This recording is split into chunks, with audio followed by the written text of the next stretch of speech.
How are you? I'm also fine. Yes, students, today is the first class after Eid. We're going to take our class firstly after Eid. Today's class will be on right form of verbs that will be important for your exams. All the students have to face in your exams script right form of verbs. If you want to learn right form of verbs, first of all you have to know the forms of verbs and next tense and persons. If you understand persons, tense, and verbs, and next you may need to know the meaning of these words, word meaning. After completing four factors, all of you will be able to learn or answer in your exam script the right form of verbs. Okay, before I taught you verbs and some words, but today I will show you practically how we can solve this passage. Suppose this is the question of your exam. How you can solve this?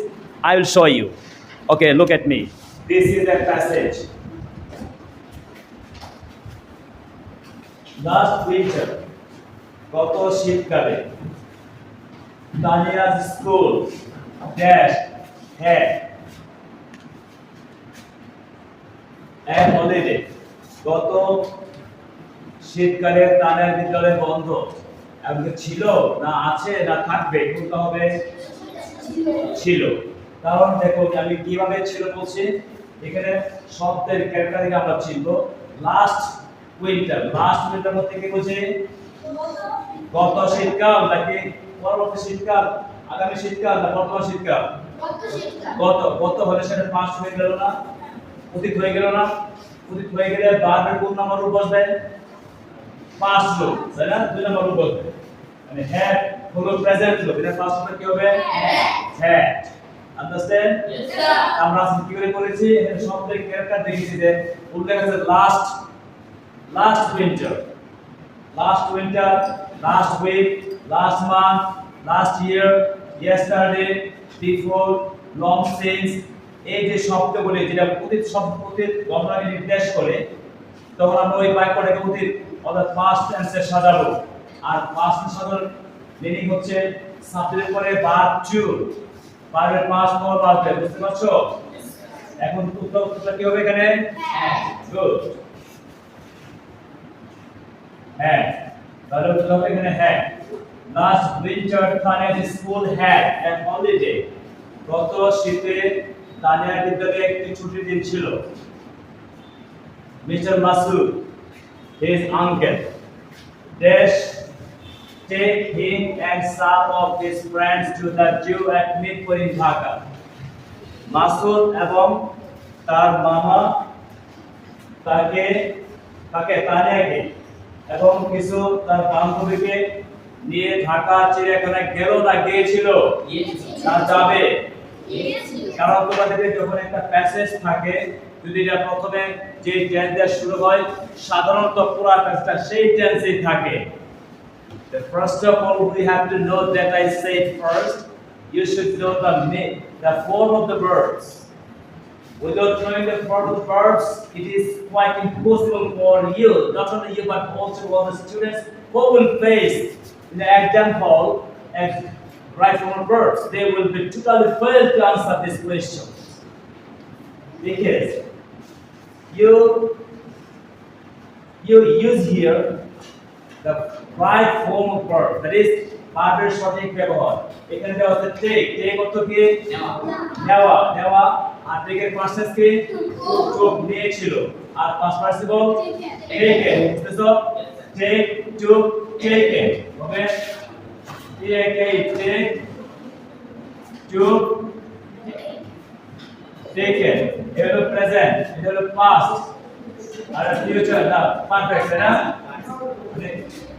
Past participle তাহলে সংক্ষেপে লিখি, এসে verb 1, verb 2, verb 3। যেহেতু প্যাসেজটা শুরু হয়েছে past টেন্সে, এটা কিন্তু ভার্ব 2 হবে। টেকের ভার্ব 2 টাকে টেকের পাস্ট টেন্স কে টু, টেকের past tense take, took, taken. taken তাই না তাহলে এখানে কি হবে took বুঝেছো এইভাবে তোমাদেরকে 10টা মডেল এইভাবে বাছাই করে তোমাদেরকে পড়ানো হয় দিস না খুব সহজে বলি তাহলে হবে took him and some of his friends to the zoo at Nipur in Dhaka they dash go there by bus তারা সেখানে বাস যোগে যাইবে না যায় না গিয়েছিল কেন এই কথা হলো গিয়েছিল কেন হবে কারণ ঘটনাটা আগে ঘটেছে আমরা আজকে ব্যাখ্যা করছি আমরা আজকে স্বচ্ছ বি কেয়ারফুল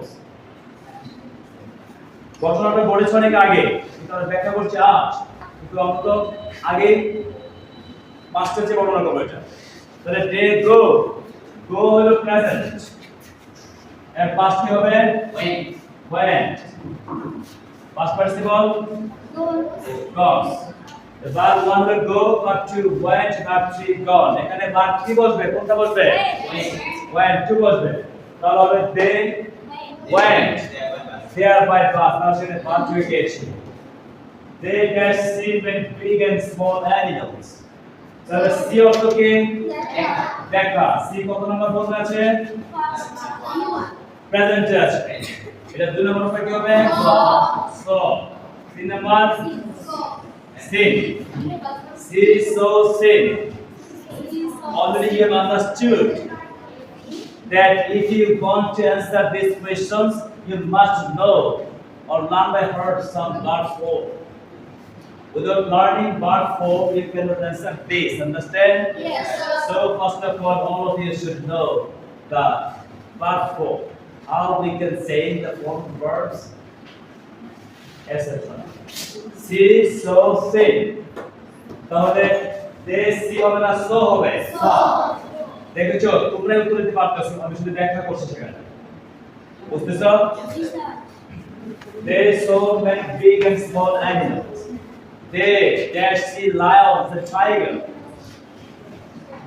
tigers তাহলে they see তারা দেখে না দেখেছিল কি হবে saw কি হবে এখানে they saw lions and tigers they be scared of two dash see some of the animals তারা এগুলো দেখে অনেকে হঠাৎ করে প্রত্যক্ষ কাছ থেকে দেখেছে তো তারা চিৎকার দিবে না দিয়েছিল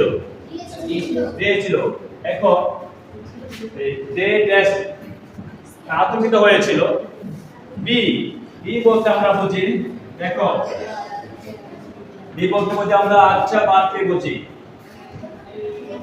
and is are was where be in being এই আটটা বি বলতে আমরা আটটা বাদকে বুঝি অবস্থা ভেদে যে প্রেজেন্ট টেন্সের কোন বিষয় হয় তাহলে তিনটা বসে প্রেজেন্ট পাস্ট হলে এই দুইটা তাহলে আমরা যে ঘটনার পাস্ট ব্যাখ্যা করছি তাহলে দে এখানে ওয়াজ আর যে কোনো একটা হবে কোনটা হবে বলো তো না ওয়াজ হলো সিঙ্গুলার একটা হলে আই ওয়াজ হি ওয়াজ একের বেশি হলে ওয়্যার বসবে কোন বসে কি বসে ওয়্যার তাহলে কি হবে এখানে they were scared তারা আতঙ্কিত হয়েছিল to dash see দেখো সি আছে এখানে সি কোন ফর্মে আছে প্রেজেন্ট ফর্মে পাস্ট ফর্মে সো এখানে সিটা কি হবে নো এখানে সি সো হবে না এটা আরেকটা বিশেষ জেনে রাখো প্রিপোজিশন পড়ে তো প্রিপোজিশন যত প্রিপোজিশন আছে টু ব্যতীত সকল প্রিপোজিশন পরে মেইন ভার্বের সাথে আইএনজি যুক্ত হবে কিন্তু প্রিপোজিশন যদি সেটা শুধু সরাসরি প্রিপোজিশন হিসেবে বসে পুরো ফ্রেজের অধীনে গিয়ে একটা ক্ষমতা খর্ব না হয় তাহলে সেখানে কখনো আইএনজি হবে না তাহলে টু এর পরে সবসময় ভার্বের বেস ফর্ম হবে মনে থাকবে টু এর পরে কোন অবস্থাতেই কোন টেন্স বদলালেও বেস ফর্ম হবে অর্থাৎ প্রথম রূপে থাকবে তাহলে কি হবে টু সি এখানে কি হবে টু সি দ্য সি থাকবে